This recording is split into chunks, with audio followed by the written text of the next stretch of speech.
확신하면서 오늘 본문 말씀 11장은 상당히 함축적이며 상징적인 부분들이 많이 있어서 이해하기가 쉽지가 않습니다.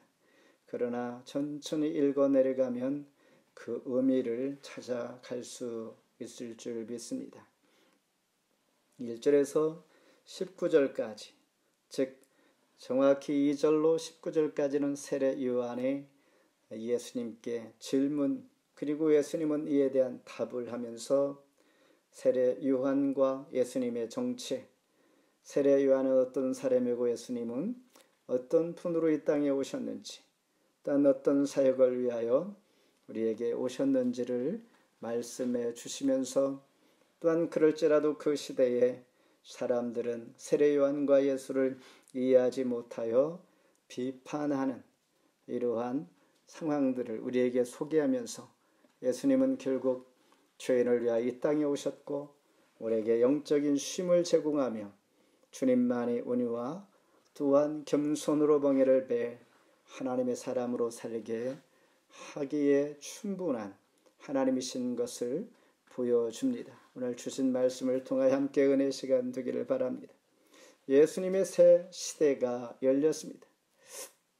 1절 같이 읽으면 예수께서 12 제자에게 명하기를 바치시고 이에 그들의 여러 동네에서 가르치시며 전도하시려고 거기를 떠나 가시니라. 11장 이 말씀은 이렇게 시작합니다. 10장에서는 12 제자에게 예수님은 명령하여 그들을 세웠습니다. 그런 후에 이렇게 여러 동네에 가르치시고 전도하기 위해서 그곳을 떠나 가시는 장면으로 오늘 11장은 말씀이 시작이 됩니다. 주님께서 심쓰는 것이 무엇인지를 볼 수가 있는 것입니다. 예수님의 공생의 동안에 가리키고 전국 복음을 전파하며 또한 병든 자를 고치는 이 사역을 친히 제자들에게 보여줍니다. 요한의 사역에 있어서 예수님은 이제 새로운 시대, 새로운 역사, 준비한 자 또한 주인공이 등장하여 새로운 시대를 열어가는 것을 오늘 말씀을 통하여 우리에게 보여주실 때에 2절로 19절은 세례 요한이 감옥에 갇혀 있는 상황에서 예수님께서 정말 우리가 기다렸던 메시아, 그분이 바로 당신입니까? 라고 하면서 옥에서 제자들을 보내 예수님께 묻게 하는 것입니다. 이 물음에 대해 예수님은 또한 답을 합니다. 4절과 5절입니다. 4절에 보면 예수께서 대답하여 이르시되 너희가 가서 보고 가서 듣고 보는 것을 요한에게 알리되 맹인이 보며 못 걷는 사람이 걸으며 나병 환자가 깨끗함을 받으며 못 듣는 자가 들으며 죽은 자가 살아나며 가난한 자에게 복음이 전파된다 하라. 이렇게 세례 요한의 제자들에게 예수님께서 답을 해주십니다. 주님께서 이런 자들을 위하여 오셨다라는 것입니다. 그러면서 6절에 누구든지 나로 말미암아 실족하지 아니하는 자는 복이 있도다 하시니라. 믿음을 갖는 자, 의심하지 않고 확고히 믿는 자가 얼마나 중요한지를 보여주십니다. 시대에 따라 상황에 따라 사람들의 말에 따라 흔들리는 우리의 믿음, 진정한 믿음이 무엇인지 천국은 침노하는 자의 것이라고 말씀하시는 것처럼 예수님은 세례 요한에게 그의 제자들에게 이렇게 일러주고 있는 것입니다. 당시의 사람들은 세례 요한의 역할과 세례 요한의 그 정체성, 예수님의 역할과 예수님의 정체성을 잘 알아보지 못했던 것입니다. 말라기야 3장 1절에 여호와가 이르노라 보라 내가 내 사자를 보내리니 그가 내 앞에서 길을 준비할 것이요 내 사자를 보내리니 그 길을 준비할 것이요 세례 요한을 의미합니다. 세례 요한은 예수님을 예비하는 자, 준비하는 자인 것이죠. 그러면서 예수님은 세례 요한의 제자들의 질문과 세례 요한의 상황들을 너무나 잘 알기에 더 중요한 것은 사명의 초점을 맞추고 있는 것입니다. 무슨 사명 세례 요한은 주님을 예배하는 자요, 메시아를 예배하는 자요. 예수님은 하나님의 아들로서 이 땅에 몸을 입고 오셔서 천국 복음을 전하며 또한 죄인을 구속하기 위하여 이 땅에 오신 것을 말씀하시며 여기에 초점을 맞추고 있는 것입니다. 오늘 우리가 이 땅을 살아가면서 우리의 사명이 무엇인지 돌아보며 소망 중에 우리는 달려가야 합니다. 예수님의 시대가 열린 것처럼 오늘 우리는 요한의 세례, 그 시대가 이제 접고 예수님을 바라보며 메시아 되신 주 안에서의 새로운 영의 눈을 떠야 하는 것입니다.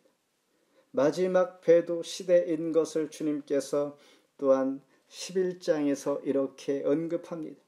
17절 같이 한번 읽습니다. 마태복음 11장 17절. 이르되 우리가 너희를 향하여 피리를 불어도 너희가 춤추지 않고 우리가 슬피 울어도 너희가 가슴을 치지 아니하였다 함과 같도다.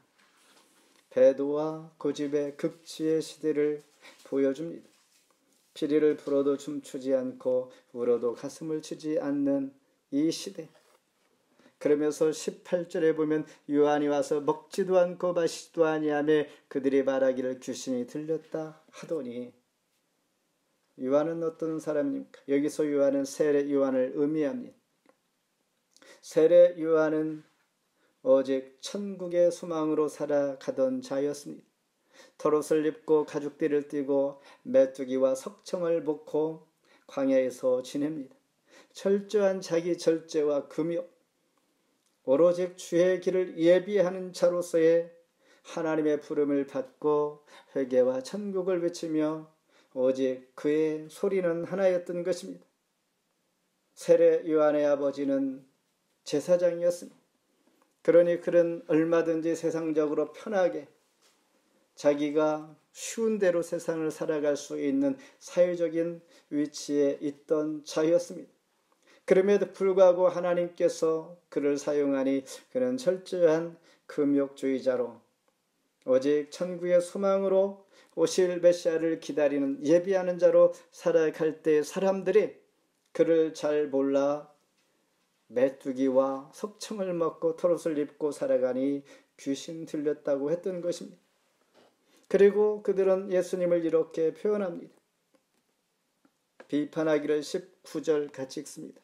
인자는 와서 먹고 마시며 말하기를 보라 먹기를 탐하고 포도주를 즐기는 사람이요 세리와 죄인의 친구로다. 하니 지혜는 그 행한 일로 인하여 옳다함을 얻느니라. 예수님께서 이 땅에 오신 목적이 무엇입니까? 죄인들을 부르기 위하여 왔습니다. 의원이 환자를 위해서 있는 것처럼, 건강한 자에게는 쓸데없는 것처럼 오늘 주님께서 오신 이유는 죄인을 위하여 이 땅에 오셨는데, 그리하여 죄인들을 만나 그들과 교제하며 그들에게 천국 복음을 전하기 위한 모든 일거수일투족을, 그들은 바리새인들은, 예수님을 모르는 자들은 마치 죄인들과 친구하는 술 주정뱅이 정도로 비난했던 것입니다. 그러므로 다시 말해서 요한은 장례 놀이를 했던 것이고 예수님은 혼인 놀이를 했던 것입니다.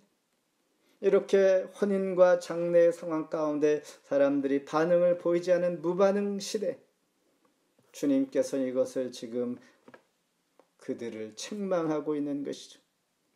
죄인을 부르러 오신 주님, 저와 여러분들의 구세주 되신 것들, 구세주 되신 주님은 마치 현대인들이 하나님 뜻을 알지 못하여 나는 그냥 그리스도인입니다, 신앙인으로 살아간다 하지만은 냉담하고 무관심 무기력한 영적으로 침체된 이 모습에 빠져 있지 않는가 다시 한번 돌아보는 것입니다.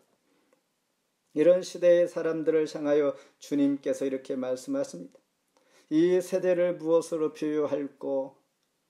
반응이 없다. 또한 영적으로 무기력하게 하나님께서 은혜 아니면 살 수 없는 그들을 하나님 앞에 은혜를 구하는 자가 되어야 한다라는 말씀입니다. 마지막으로 회개 안음을 책망하시는 주님. 20절 읽겠습니다. 예수께서 권능을 가장 많이 행하신 고을들이 회개하지 아니하므로 그때 책망하시되, 가장 많이 행하신 고을들이 회개하지 않았다. 여기에서 어떤 마을인가? 바로 갈릴리 고라신 벳세다의 가버나움입니다. 이곳에서 하나님께서, 주님께서 많은 이적들을 행했습니다.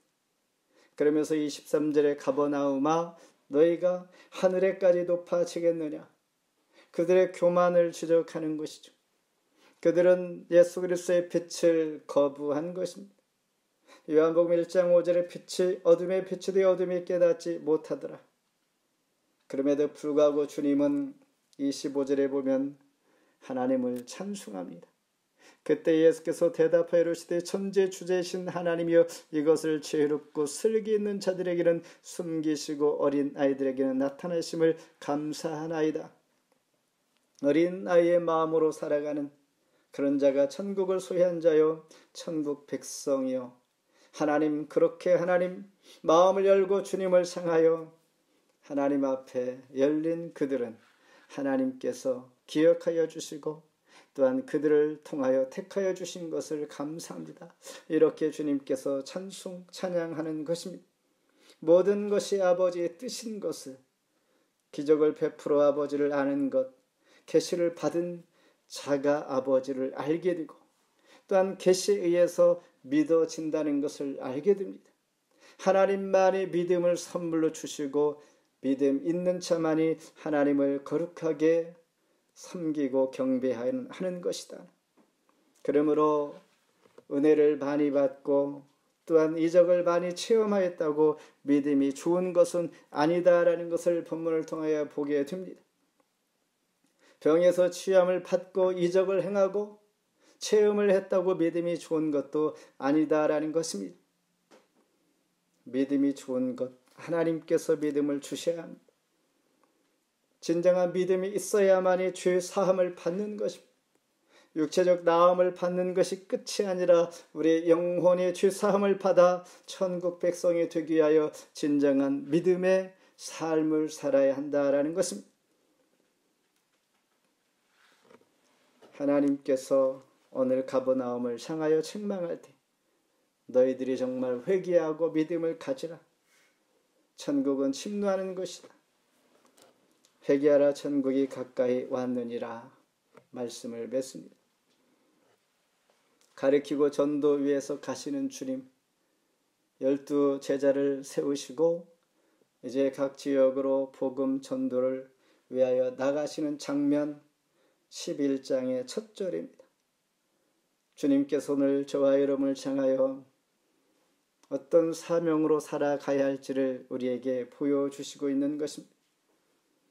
요한의 시대는 마감이 되었고 이제 구속 사역을 시작하시는 주님께서 이 시대의 주인공으로 우리에게 보여줄 때의 진정한 주님의 사역 사명은 구원 또한 죄인을 구속하기 위한 예수님께서 오신 그 사역을 우리에게 소개하고 있을 때에 우리의 냉담한 무관심, 배도의 시대, 이 마지막 때를 살아갈 때에 오늘 하나님 앞에 우리는 어떤 모습으로 살아가고 있는가?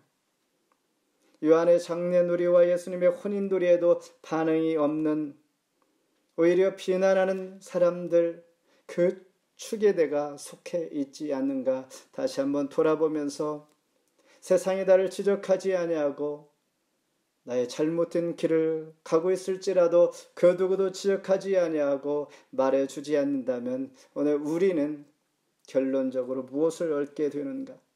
오직 하나님 말씀만이 오늘도 일깨워 주시고 책망하여 주시며 우리가 나 있는 자리 어디로 가고 있는지를 바르게 가르쳐 주시는 하나님의 말씀만이 오늘을 내가 나 된 것, 하나님의 은혜인 것을 깨달을 때 가능하다는 것입니다. 책망할 때에 주님, 가버나움이 이적과 그들이 나음을 얻고 표적을 보았더라고. 믿음은 아니다라는 것, 오직 회개의 믿음, 회개에 합당한 열매를 맺어서 믿음으로 하나님 앞에 나아갈 때 천국을 또한 천국 백성으로 살아갈 수 있다라는 것입니다. 그러면서 예수님은 초청하기를 28절에 수고하고 무거운 짐진 자들아 다 내게로 오라 내가 너희를 쉬게 하리라. 세상 짐은 스스로 내려놓을 수가 사실 없습니다. 세상 멍에를 내려놓으려면 예수 멍에를 매라 말씀하십니다. 그리고 예수께 나와 배워야 한다. 하나님 말씀을 듣고 변화받고 회개의 열매를 맺어야만이 세상 짐에서 우리가 자유할 수 있다라는 것입니다. 어깨에 있는 주님의 멍에가 지금 무겁다면 오늘 우리가 가지고 있는 내 손에 있는 세상 짐을 우리는 내려놓아야 가능합니다. 이 말씀이 오늘 저와 여러분에게 다시 한번 코로나 시대에 어쩌면 코로나 시대가 길어짐으로 영적으로 무뎌지고 무감각해지고 이 시간 이것이 스테이하는 것이 어쩌면 우리에게 진정한 자유요 우리에게 안락한 시간이다라고 생각할 수가 있습니다. 그것만은 다가 아니다라는 것입니다. 가라면 가고 서라면 설 수 있는 그런 용기와 믿음이 나에게 주시고 환경과 시간을 또한 상황을 초월하여서 하나님 앞에 믿음의 백성으로 서는 것, 어쩌면 주님께서 믿음을 통하여 천국 백성으로 살아갈 수 있기를 간절히 원하시는 것입니다. 나를 돌아보면서 나의 생명 되시는 주님 바라볼 수 있는 모두가 되기를 주의 이름으로 축원합니다.